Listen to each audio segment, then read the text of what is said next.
ಪರಪ್ಪನ ಅಗ್ರಹಾರ ಜೈಲಿನಲ್ಲಿ ಕೈದಿಗಳ ಐಷಾರಾಮಿ ಜೀವನ, ಕಳ್ಳಾಟಗಳ ಕುರಿತು ಸುದ್ದಿ ಹೊರಬರೋದು ಹೊಸತೇನಲ್ಲ.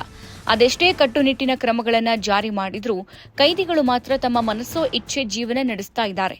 ಕೆಲವರು ಗ್ರ್ಯಾಂಡ್ ಆಗಿ ಬರ್ತ್ಡೇ ಆಚರಿಸಿಕೊಂಡ್ರೆ, ಇನ್ನು ಕೆಲವರು ಗಾಂಜಾ, ತಂಬಾಕು, ಸಿಮ್ ಕಾರ್ಡ್ ಸಾಗಾಟದಂಥ ಅಕ್ರಮ ಚಟುವಟಿಕೆಗಳಲ್ಲಿ ತೊಡಗಿದ್ದೂ ಉಂಟು.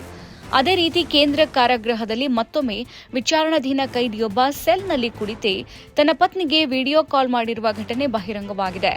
ವಿಡಿಯೋ ಈಗ ಸಾಮಾಜಿಕ ಜಾಲತಾಣಗಳಲ್ಲಿ ವೈರಲ್ ಆಗಿದೆ. ವಿಚಾರಣಾಧೀನ ಕೈದಿಯಾಗಿದ್ದ ಅಕ್ಬರ್ ಜೈಲಿನ ಅಧಿಕಾರಿಗಳ ಕಣ್ಣು ತಪ್ಪಿಸಿ ಮೊಬೈಲ್ ಬಳಸುತ್ತಿದ್ದ ಎನ್ನಲಾಗಿದೆ. ಈತ ಜೈಲಿನ ಒಳಭಾಗದಿಂದಲೇ ಪತ್ನಿಗೆ ವಿಡಿಯೋ ಕಾಲ್ ಮಾಡಿ ಮಾತುಕತೆ ನಡೆಸಿದ್ದ. ಆಕೆಯ ಪತ್ನಿ ಈ ವಿಡಿಯೋ ಕಾಲ್ ಅನ್ನು ಸ್ಕ್ರೀನ್ ರೆಕಾರ್ಡ್ ಮಾಡಿ ಏಪ್ರಿಲ್ 9ರಂದು ತನ್ನ ಇನ್ಸ್ಟಾಗ್ರಾಂ ಖಾತೆಯಲ್ಲಿ ಪೋಸ್ಟ್ ಮಾಡಿದ್ಲು. ಏಪ್ರಿಲ್ 28ರಂದು ಅಕ್ಬರ್ ಜೈಲಿನಿಂದ ಬಿಡುಗಡೆಯಾಗಿದ್ದು, ಆತ ರಿಲೀಸ್ ಆದ ವಿಡಿಯೋವನ್ನು ಪತ್ನಿ ಹಂಚಿಕೊಂಡಿದ್ಲು.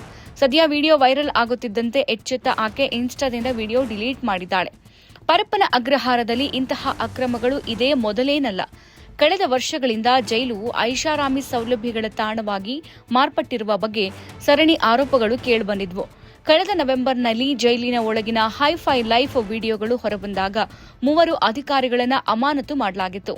ಪರಿಸ್ಥಿತಿ ಸುಧಾರಿಸಲು ಸರ್ಕಾರ ಅಂಶುಕುಮಾರ್ ಅವರನ್ನ ಮುಖ್ಯ ಅಧೀಕ್ಷಕರಾಗಿ ನೇಮಿಸಿತ್ತು. ಈ ಹಿಂದೆ ಜೈಲಿನ ಟವರ್ 1ರ 6ನೇ ಬ್ಯಾರಕ್ ಮೇಲೆ ದಾಳಿ ನಡೆಸಿದಾಗ 8 ಮೊಬೈಲ್ ಫೋನ್ಗಳು, ಸಿಮ್ ಕಾರ್ಡ್ ಮತ್ತು ಚಾರ್ಜರ್ಗಳನ್ನು ವಶಪಡಿಸಿಕೊಳ್ಳಲಾಗಿತ್ತು. ಕೇವಲ 2 ತಿಂಗಳ ಅವಧಿಯಲ್ಲಿ ಸುಮಾರು 200ಕ್ಕೂ ಹೆಚ್ಚು ಮೊಬೈಲ್ಗಳನ್ನು ಅಧಿಕಾರಿಗಳು ಸೀಸ್ ಮಾಡಿದ್ರು. ಜನವರಿ 23ರಂದು ಕೈದಿ ಸೋಮಶೇಖರ್ನನ್ನ ಭೇಟಿಯಾಗಲು ಬಂದಿದ್ದ ಮಹಿಳೆಯೊಬ್ಬಳು 22,000 ರೂಪಾಯಿ ನಗದು ನೀಡಲು ಯತ್ನಿಸಿ ಸಿಕ್ಕಿಬಿದ್ದಿದ್ಲು. ಹಾಗೆ ಮಾರ್ಚ್ 26ರಂದು ರಿತಿಕಾ ರೈ ಎಂಬಾಕೆ ಕೈದಿ ಫರ್ಹಾನ್ ಖಾನ್ನನ್ನ ಭೇಟಿಯಾಗೋಕೆ ಬಂದಾಗ ತನ್ನ ಖಾಸಗಿ ಭಾಗದಲ್ಲಿ ತಂಬಾಕು ಮತ್ತು 5G ಸಿಮ್ ಕಾರ್ಡ್ ಅಡಗಿಸಿಟ್ಟುಕೊಂಡು ಬಂದಿದ್ದು ತಪಾಸಣೆ ವೇಳೆ ಪತ್ತೆಯಾಗಿತ್ತು. ಈ ಎಲ್ಲಾ ಘಟನೆಗಳ ಬಳಿಕ ಮತ್ತೊಮ್ಮೆ ಇಂಥದ್ದೇ ಕೇಸ್ ಹೊರಬಂದಿದ್ದು ಜೈಲಿನ ಭದ್ರತಾ ವ್ಯವಸ್ಥೆ ಬಗ್ಗೆ ಪ್ರಶ್ನೆ ಮೂಡಿದೆ.